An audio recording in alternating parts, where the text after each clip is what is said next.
असद खरल साहब, ये बताइए कि अभी तक अगर हम देखें तो मरियम साहिबा ने जो कहा उसकी गूंज बाकी है। तमाम जगहों पर बात हो रही है कि जी उन्होंने क्यों कहा, और जवाब नून लीग के रहनुमाओं के पास कोई नहीं है कि आईनी तौर पर कहाँ लिखा है कि आप आर्मी चीफ से कह सकते हैं कि जी मुज़ाकरात करें और इस हुकूमत को हटा कर फिर करें। कहीं आइन में दर्ज, इसका कोई जवाब नहीं।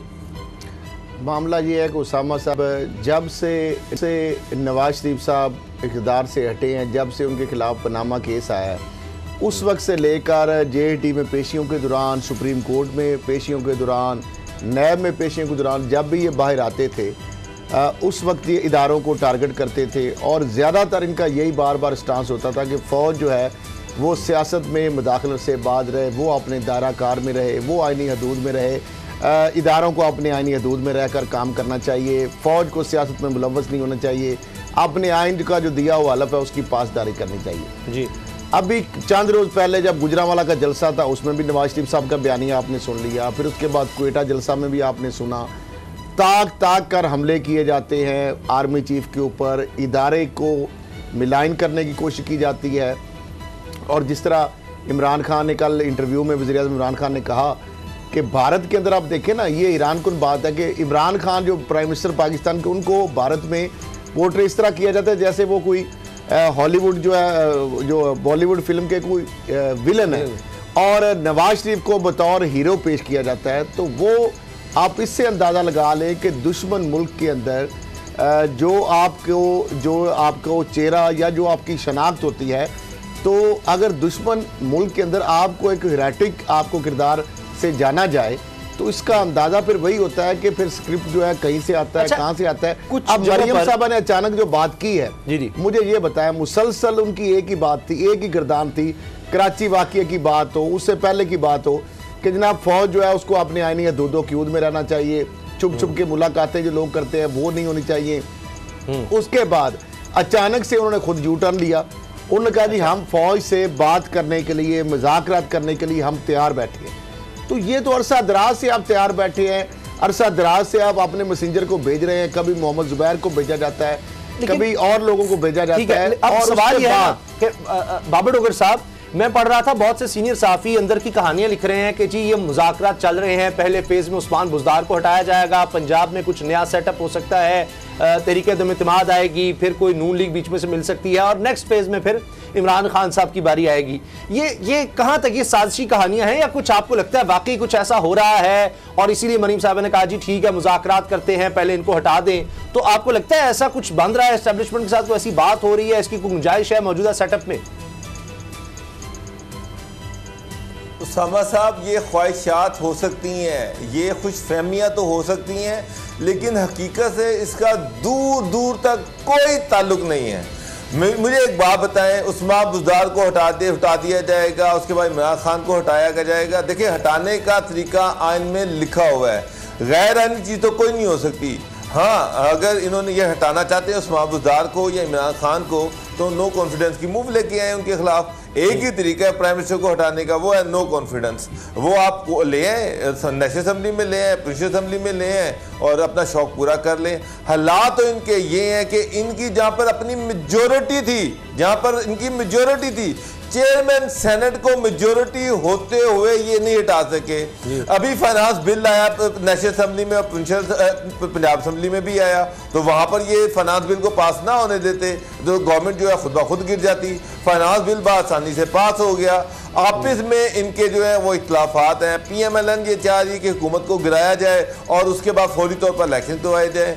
बिलावल ये चाह रहे हैं कि असम्बली के अंदर विद इन असम्बली कोई चेंज लाई जाए, उसके अलावा कोई दूसरा रास्ता नहीं है। लेकिन बिलावल भी इस हुकूमत को गिराना नहीं चाहते, वो अंडर प्रेशर रखना चाह रही हैं। उनका तो अपना सिंध में स्टेक है, वो क्यों इस हुकूमत को गिराएंगे जिसके बदले में उनकी सिंध गवर्नमेंट भी जाती रहे। तो इनके अंदर इख्तिलाफ है ना। मौलाना फजल रहमान कह रहे फौरी तौर पर इस्तीफे दिए जाएं, PMLN जाए शौक पूरा करे, ये अपने MNA से कहे ना, अपने सेनेटर से कहे, पंजाब असम्बली में कहे कि इस्तीफे दें। कोई एक बंदा इनके कहने पर इस्तीफा दे दिया, मुझे पकड़ लीजिएगा। अभी इस्लामाबाद में इन्होंने अपने पार्लिमानी लीडर्स की मीटिंग की, PMLN ने 100 बंदों को बुलाया 30 बंदे सारे आए हैं वहाँ पर, और उनमें से भी मेजोरिटी वो लोग हैं जिनकी स्ट्रॉन्ग रेजोल्यूशन थी बयानिए पर। मुझे पता चला कि उन्होंने बड़ा शदीद उस इजलास में गिले किए कि जनाब ये जो आप बयानिया लेके चल रहे हैं, ये बयानिया ज़्यादा देर तक चल नहीं सकता, ये पार्टी के लिए नुकसानदेह है।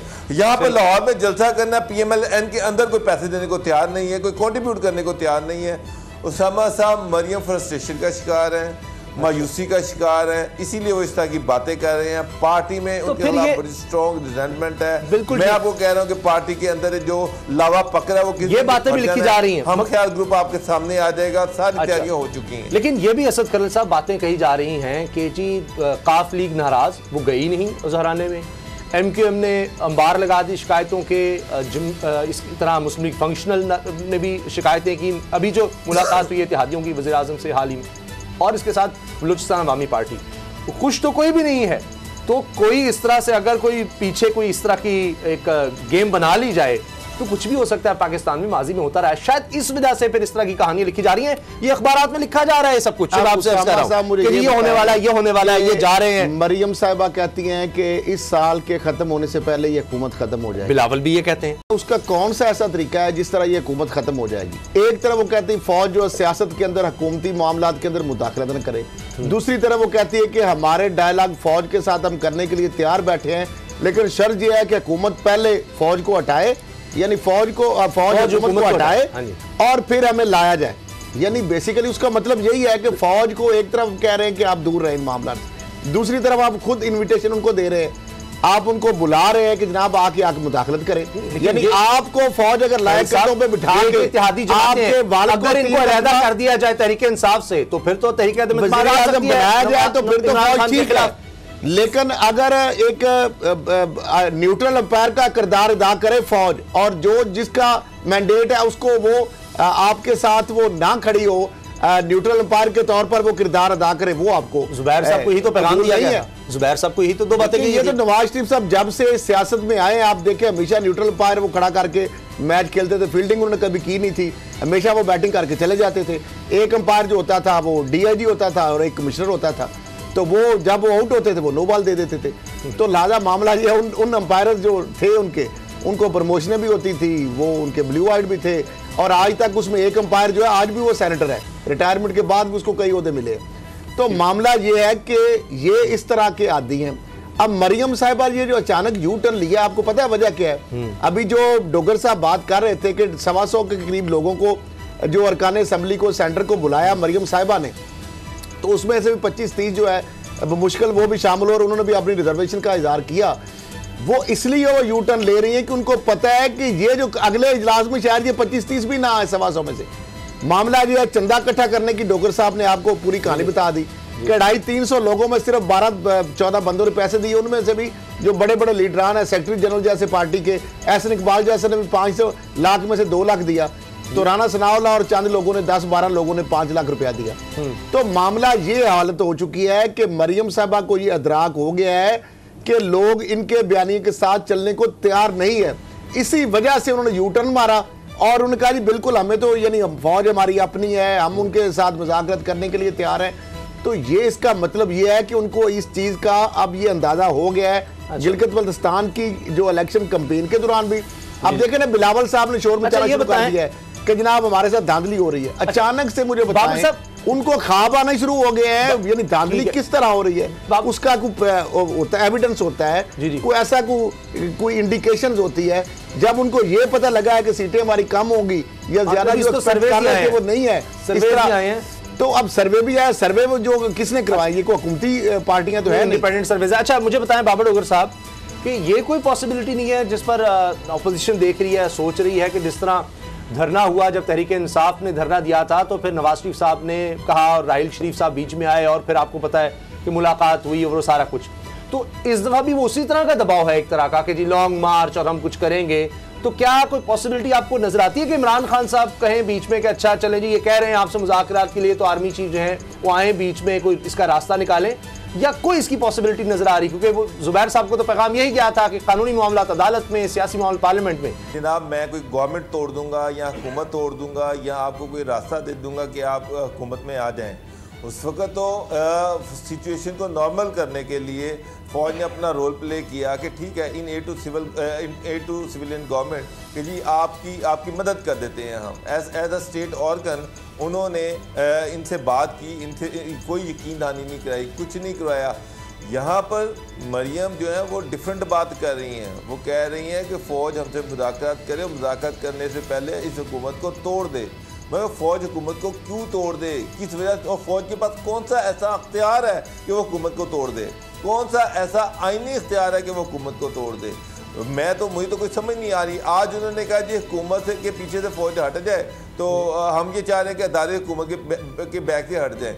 भाई अदारे जो है वो स्टेट का हिस्सा है, वो हुकूमत के अंडर आते हैं, हुकूमत की उनकी बातचीत चलती रहती है।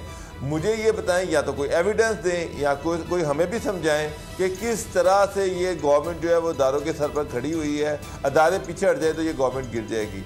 मसला ये है हुकूमत है, उसके इत्तेहादी हैं। इत्तेहादी जो है अख्तर मैंगल साहब वो उससे निकल के रहे हैं, तो फ्री विल है। काबली की नाराज़गियाँ, MKM की नाराज़गियाँ चलती रहती हैं। गवर्नमेंट जो है अपने अलाई से बातचीत भी करती है, अलाई नाराज़ भी होते हैं, अलाई राज़ी भी हो जाते हैं। मुझे तो ये आज तक चीज़ मुझे तो नहीं समझ आ रही कि ये क्या रोल चाह रहे हैं फौज के, वो क्या करे। वो एक अदारा है, वो एक हुकूमत का अदारा है, उसका काम हुकूमतें तोड़ना या हुकूमतें खड़ी करना नहीं है, ना ही वो इस तरह का कोई काम कर रहा है। ये फौज को ये कह रहे हैं कि कोई गैर आइनी काम हमारे लिए करो कि हमें इक़्तिदार मिल जाए।